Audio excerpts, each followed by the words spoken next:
Tragedy strikes on the water. A father drowns trying to save his daughter. Raising questions. Video captures a man's encounter with police on 6th Street. High-tech heist. The new easy way thieves are stealing cars. Good evening, I'm Terry Gruca. And I'm Tina Shively. A split-second accident leaves a young girl fatherless after he jumped in the water to save her. The Night Beat's Chris Betts reports from Llano now, where that drowning happened this afternoon.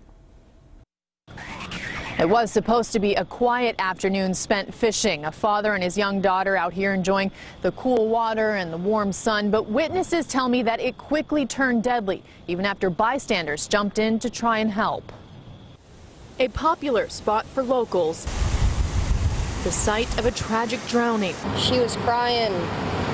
It was just bad. On an otherwise quiet summer afternoon. And I seen this guy pulling a girl out of the water. Jacob Bell has been fishing at the Badu Park Dam nearly every day for the past several years. But Wednesday, while standing on the other side of the dam, then I seen a guy floating right over there. Witnesses tell KVUE that 52-year-old Brian Holmberg was fishing on this spot with his young daughter when her pole slipped over the side and she fell in trying to catch it. Father had jumped in to rescue her, and I don't know if he sustained any injuries when he jumped in, but the father had hollered help for someone. Savino Menchaca, also a regular fisherman here, says a nearby park employee heard Holmberg's cries for help and rushed in to try and save him and the young girl.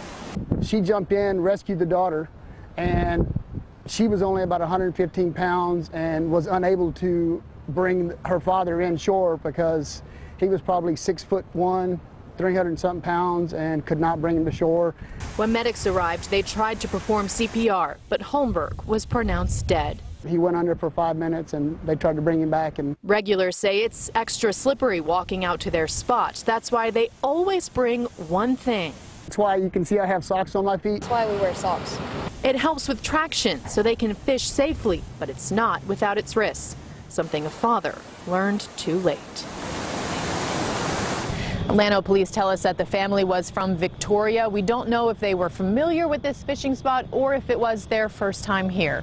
Reporting in Llano, Chris Betts, KVUE News, Night Beat. So sad, Chris. This is the 5th drowning in a little more than 3 weeks in Central Texas. 3 people died in the Barton Creek area, another in Lake Travis, and a man was found dead in the Colorado River this past weekend. The Travis County Medical Examiner is still investigating the cause of his death. A viral video that involves what some believe is the head of the Austin Police Association is raising some questions tonight as to whether excessive force was used. A photographer with the Peaceful Streets Project claims that he shot this video of Ken Cassidy hitting a guy in the back of the head while trying to restrain him.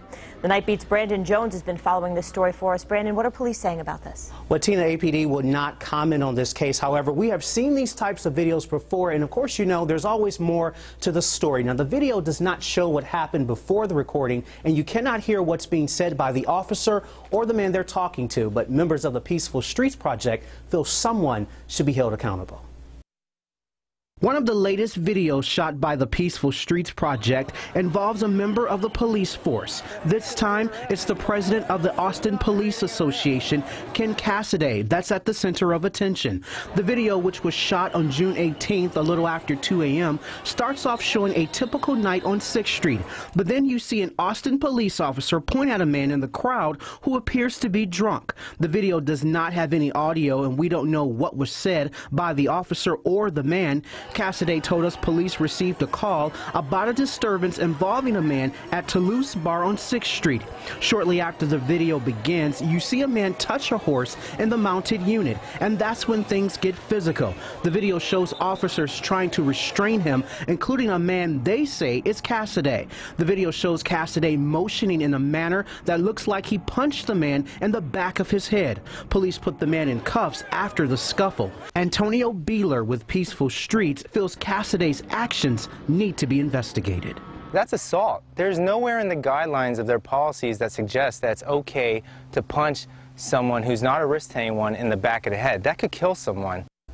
Now, we do want to point out that at this point, Cassidy is not being investigated about this. However, just 30 minutes ago, we received a copy of a complaint filed against all of the officers involved in this matter. Terry? We'll keep folks updated. Brandon, thank you. Tonight, we're getting a clearer picture of a violent crash that killed a man and has an El Paso police officer facing DWI charges. It happened early Tuesday morning. According to court documents, witnesses report Alan Diguez cutting in and out of traffic at 100 miles an hour along I-35 in Jarrell. He hit the back of a semi-truck. That truck driver got out to help Diguez and was killed when another truck swerved to avoid debris from the crash. Diguez is charged with DWI. He was off duty at the time of the crash.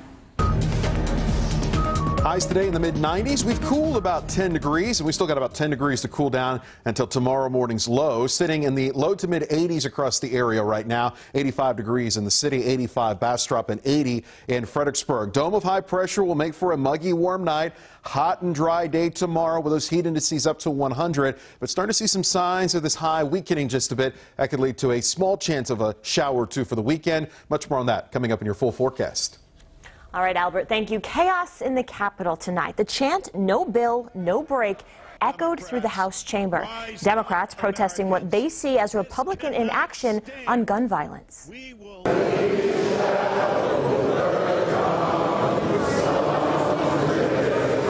See there in the middle of your screen, lawmakers holding a sit-in, ripping Republicans for being silent for too long about what they call the epidemic of shootings.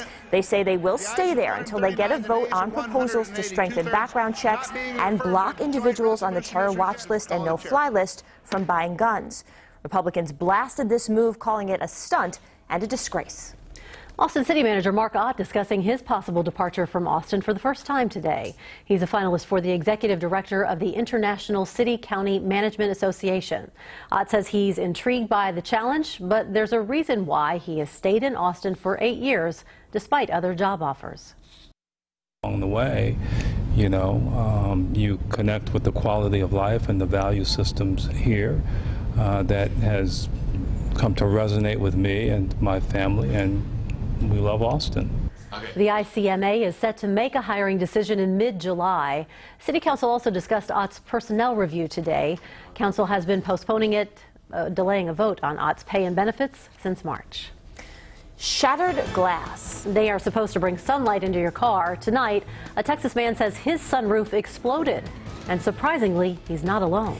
And keyless cars targeted, the cheap tool that thieves are using to steal cars without even needing your key.